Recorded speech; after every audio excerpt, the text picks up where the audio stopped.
participer à l'Ethnic Models Dating. Oui, je suis très heureux, je suis très fier de participer à cet événement. C'est très bien. Oui. Et vous pensez que ça pourra apporter aux mannequins? Bien sûr.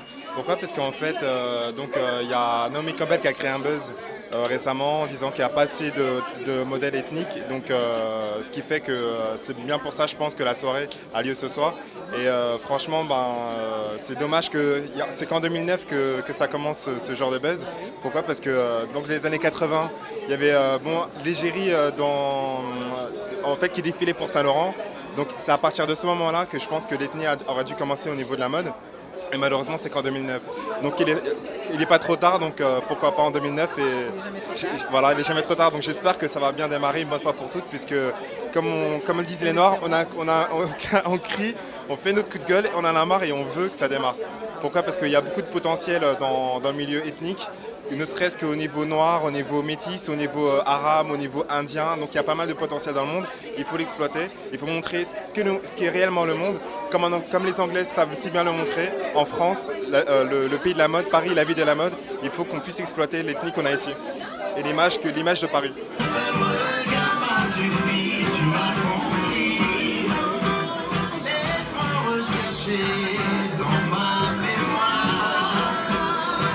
Je suis directrice de rédaction d'un magazine panafricain vendu dans le continent mais également aux Antilles. Comme je l'ai expliqué à diverses reprises, nous communiquons sur la beauté africaine avec un grand A.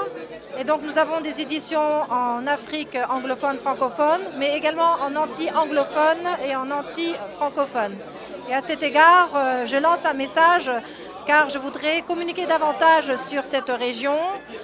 C'est vrai qu'on est un bébé tout à fait nouveau, mais nous avons déjà communiqué avec des femmes éminentes de votre région qui sont dans la diaspora, à savoir Christine Kelly, Audrey Pulvar. Nous voudrions également communiquer sur la mode afro-caribéenne parce que justement, il n'y a pas assez de visibilité, on connaît mal. C'est vrai qu'à part Patrick Lafrontière, qui est le créateur de Guyane, qui fait des habits avec du spath, qui est un genre de caoutchouc naturel, ou Paul Hervé, que j'ai rencontré, qui est merveilleux et qui fera prochainement une couverture au sein de New African Woman. Nous avons très peu de connaissances justement de cette partie-là et je trouve dommage. Nous sommes vendus de toute façon dans les Antilles et j'espère qu'avec le temps, on pourra écrire davantage de sujets. C'est une belle initiative. C'est vrai que ça met un contact direct avec les photographes, avec les magazines et les agences. Bien sûr, cela ne suffit pas. Parce que le métier de mannequin, c'est bien un métier.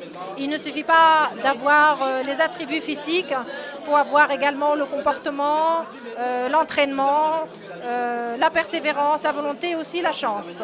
Mais je pense que oui, on peut découvrir les nouveaux visages de demain et c'est une façon peut-être plus accessible parce que c'est vrai que quand on est éditeur ou directeur d'une agence, on est moins accessible.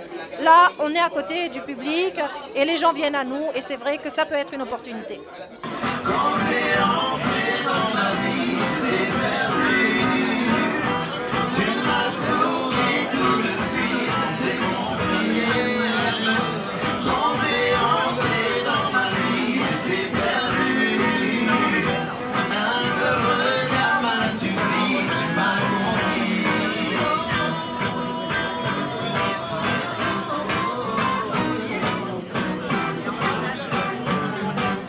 Pour moi, la beauté ethnique, c'est l'excellence de la femme noire, la représentation de la femme noire dans le milieu de la mode. Et c'est vrai que nous ne sommes pas vraiment représentés en Europe. Je vais vraiment utiliser le terme Europe parce que je ne sais pas pourquoi, mais c'est vrai que la femme européenne est plus médiatisée que la femme africaine.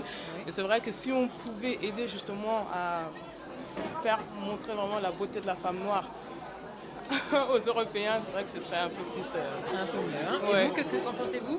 En fait, elle a un peu tout dit. La femme noire n'est pas vraiment représentée en Europe, tout ça. Et ce genre de choses, ça aide vraiment. La beauté ethnique, c'est ce que l'Afrique peut nous donner, c'est de pondre, tu vois. Ce que John Galliano a fait énormément chez Dior et ce qu'on a vu, la façon que les stylistes ont pris le vague Afrique et l'ont transcrit ça dans leur mode à eux. Et pendant un très long moment, on a vu ce côté Bamako chic, ce côté Afrique chic. C'est très important en fait. La beauté, je n'aime pas le terme ethnique parce que je n'aime pas le communautarisme. Je préfère dire la beauté noire. Je pense que la beauté n'est pas une question de mélanine, ce n'est pas non plus une question de géographie. Et je trouve que le terme ethnique peut stigmatiser et renvoyer à une image folklorique. Or, la beauté noire est plurielle, elle est l'origine, elle est la beauté originelle. Donc pour moi, la beauté noire est la beauté originelle. Elle a influé énormément la mode, les tendances, elle est une référence et aujourd'hui, elle n'est plus approuvée. La beauté ethnique, en fait, pour moi, c'est la beauté intérieure et c'est le métissage. Pourquoi? Parce qu'en fait, l'ethnie, pour moi, c'est une histoire. Et l'histoire du métissage, donc franchement, elle est très très dure, puisque quand on voit au niveau dans l'ancien temps, au niveau de l'esclavage, avant, donc, et par rapport à aujourd'hui, il y a une très grosse évolution, une très grosse histoire.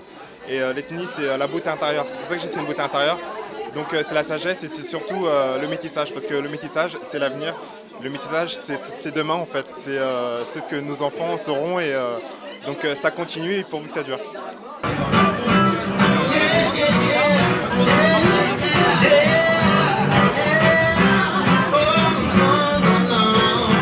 Quand t'es entré dans ma vie, j'étais belle.